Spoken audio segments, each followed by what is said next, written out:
Welcome to the deep dive. We've got something pretty different for you today. Oh, yeah. Leaked audio files Okay. from the Taiwanese high school Wow. English listening comprehension exam. So we're going to go behind the scenes, Cool. see how English proficiency is measured, Yeah. and what's expected of these students. Okay. Think of it as like a little cultural exchange. Yeah. And who knows, you might even learn a thing or two about Taiwan along the way. That's right. It is fascinating. We have this rare opportunity to understand how another culture approaches language assessment. Absolutely. It's not every day we get to peek into another country's educational system like this. You're right about that.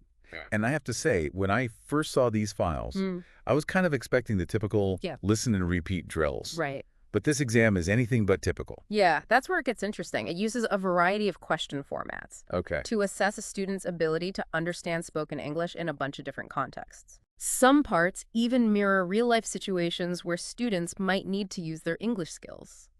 Okay, let's unpack this. Yeah. What kind of questions are we talking about? Well, it starts off with some picture matching, which you might remember from your own school days. Yeah. But instead of simple objects, imagine having to identify a world's best dad pillow. A world's best dad pillow.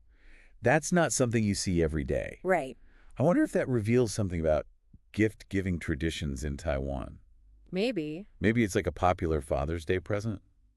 What do you think? It's possible. It's fascinating how even simple questions like that can offer insights into cultural norms. Right. And the exam doesn't stop there. Oh. It moves on to dialogue response sections, Okay. where students have to think on their feet and understand subtle nuances of language. So are we talking about formal conversations or more everyday scenarios? It's a mix. Imagine hearing someone complain about their neighbor's loud music blasting at midnight. Oh, yeah, I've been there. Or someone asking about the price of organic apples at the market.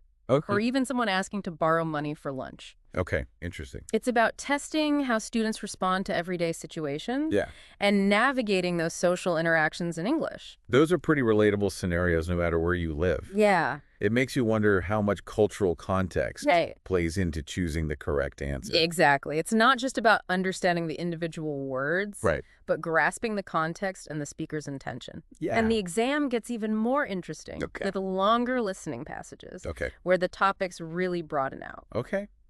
I'm intrigued. Yeah. What kind of topics are we talking about here? There's a talk about telecommuting in Japan, which suggests the exam designers are trying to expose students to current global trends in the workplace. Okay. There's also a report on the global plastic problem, reminding students of critical environmental issues. Yeah. And even a discussion about the pros and cons of organic apples. Maybe tying back to that earlier question about grocery shopping. Wow, that's quite a range. It is. They're really getting these students to think about different subjects, all while testing their English comprehension. Yeah. It's almost like they're being prepped to engage in global conversations. That's a great point. It's not just about mastering English in isolation. Yeah. It's about being able to apply those language skills to a variety of topics and situations. So we've got picture matching, quick-fire dialogues, and these longer thematic talks. Yes. It's shaping up to be a pretty comprehensive exam. It is. But is there anything that particularly stood out to you? There's one conversation that I found particularly fascinating, where a student calls a university office about an incomplete application form. Oh, yeah. It's so relatable to anyone who's had to navigate bureaucracy. Oh, yeah. Especially in a second language. I can definitely relate to that. What makes that conversation so fascinating from a language assessment perspective?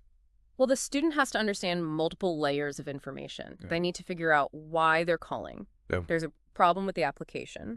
Then they need to identify the specific issue, in this case, a missing event location, for the Taiwan Student Association reception. Wow. And finally, they need to provide the correct information to fix the problem.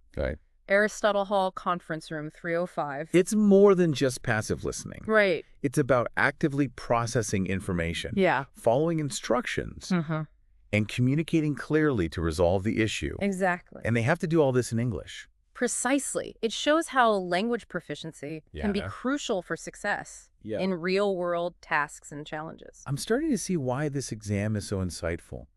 it's not just about assessing language skills in a vacuum. Right. It's a window into another culture's Exactly. educational values and priorities. Mm-hmm. What they consider important for their students to be able to do in English. Exactly. And there's one more section I'd like to highlight before we move on. Okay. A talk on how to make small talk. A whole section dedicated to small talk. Yep. That's intriguing. What kind of advice are they giving these students? It actually provides specific tips. Okay. Like using the FORM acronym. FORM. Yes. Okay, you've piqued my curiosity. Okay. What does that stand for?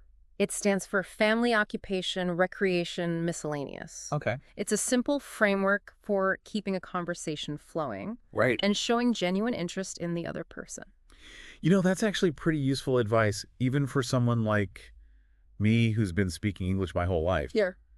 Sometimes I struggle with making small talk. Yeah. Especially in professional settings. It's a skill many people find challenging, regardless of their language background. Yeah. And it highlights how important those soft skills can be, even in a language assessment context. They're preparing these students for real-world interactions, not just textbook scenarios. I'm really starting to rethink my own assumptions about language learning and assessment.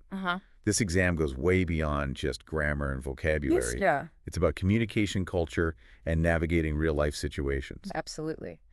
And it reveals a lot about how Taiwanese society views the importance of English fluency. What it means to be a competent English speaker in their eyes. That's a great point.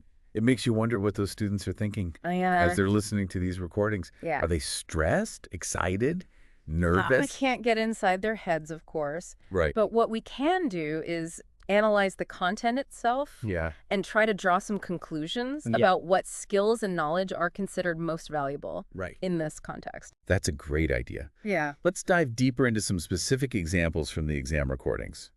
Let's put ourselves in the shoes of those Taiwanese high school students and see how we'd fare on this challenging yet insightful exam. Sounds good. All right, let's rewind a bit and go back to that conversation about the incomplete application form. Okay.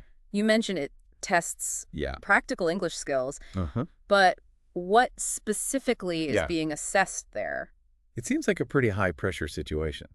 It is. The student needs to stay calm, understand what's wrong, and explain the situation clearly to the university staff member. Exactly. It's about demonstrating problem-solving skills in English. Yeah. And think about the layers of information they need to grasp. Okay. First, they have to figure out why they're calling. Right. There's an issue with the application. Right. Then they need to pinpoint the exact problem. Okay. The missing location for the event. Okay. Finally, they need to provide the right information. Yeah. Aristotle Hall Conference Room 305. Wow. To resolve the issue.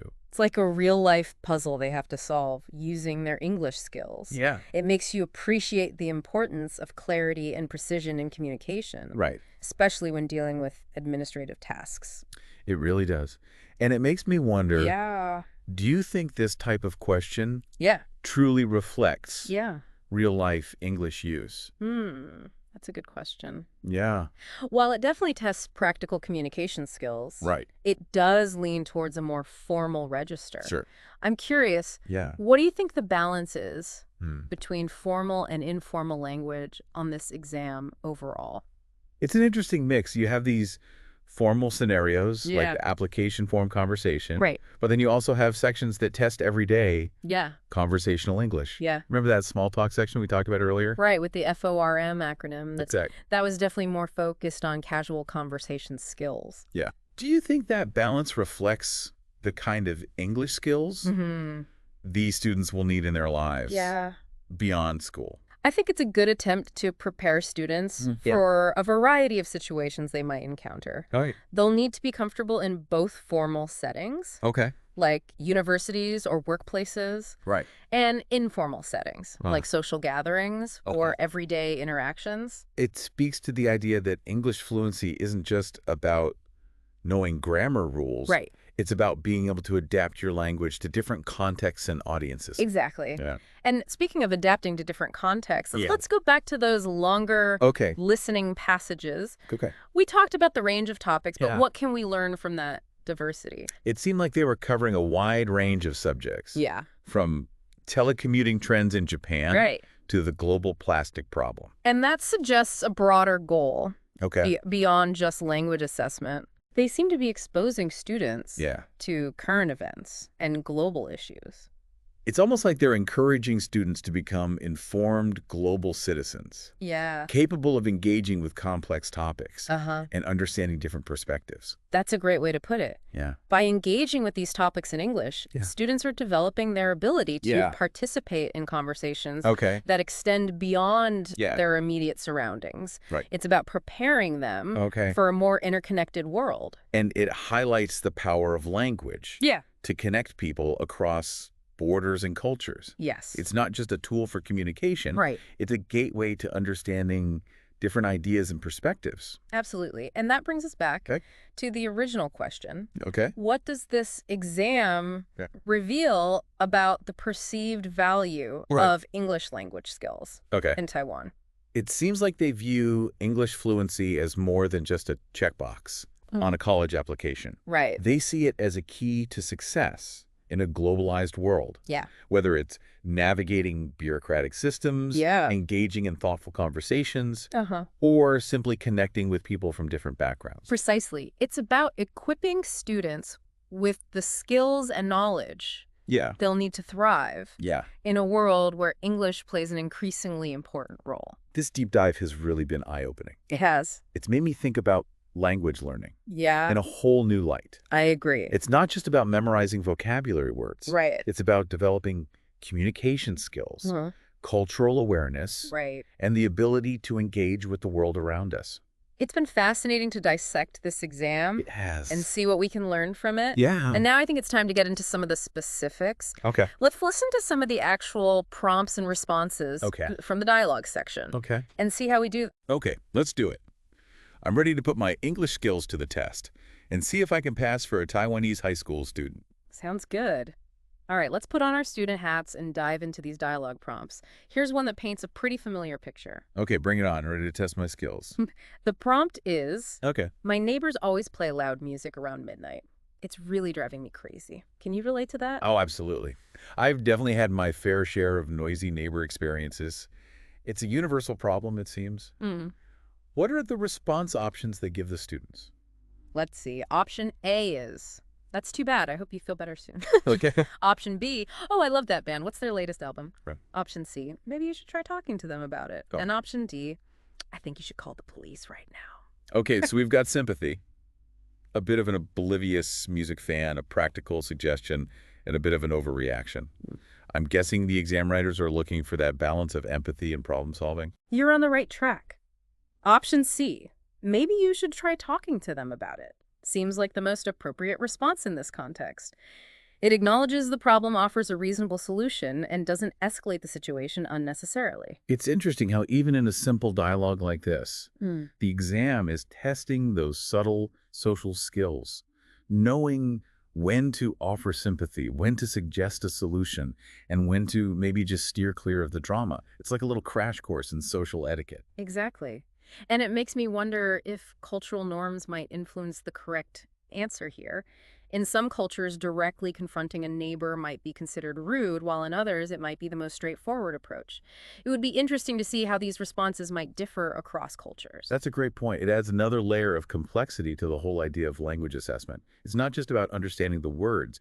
It's about understanding the cultural context in which those words are being used. Absolutely. All right, ready for another challenge? Hit me with it. I'm feeling confident now. Here's one that might appeal to your love of the outdoors. It's been a long, busy week. Would you be interested in going for a walk in the park this weekend? That sounds lovely. A nice, relaxing walk in the park. What are my response options? We have A, I'd love to, but I have to work overtime. Go. B, that sounds great. I need to get some exercise. Okay. C, walking is boring. Let's go to the movies instead. And D, no way. I hate being outdoors. Okay, so a polite decline, an enthusiastic acceptance, a counterproposal, and a flat-out rejection. I'm leaning towards B here.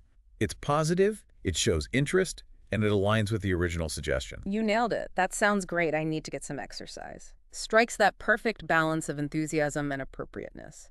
It shows the listener is engaged and willing to participate in the proposed activity. Again, it's not just about understanding the words, but also about understanding the implied social dynamics. You wouldn't want to respond in a way that's rude, dismissive, or completely off topic. It's all about reading between the lines and choosing the response that best fits the situation. It's like a mini masterclass in communication skills all wrapped up in a listening comprehension exam. I know. It makes you realize how much we take for granted in everyday conversations.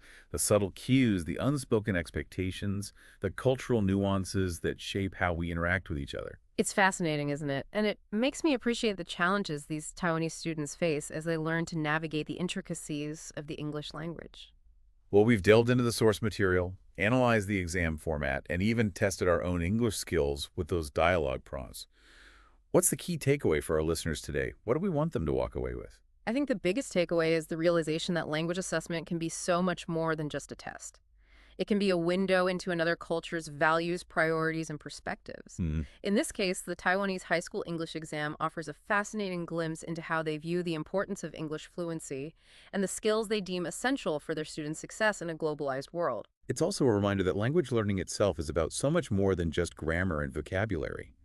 It's about developing communication skills, cultural awareness, and the ability to connect with people from all walks of life. Exactly. And it challenges us to think critically about our own approaches to language education and assessment. What are we prioritizing? What skills are we truly measuring? And how can we better prepare our own students for the complexities of communication in a diverse and interconnected world? It's been an incredibly insightful deep dive. I hope our listeners will walk away with a newfound appreciation for the power of language and the importance of intercultural understanding. Thanks for joining us on the deep dive. It's always a pleasure to explore these fascinating topics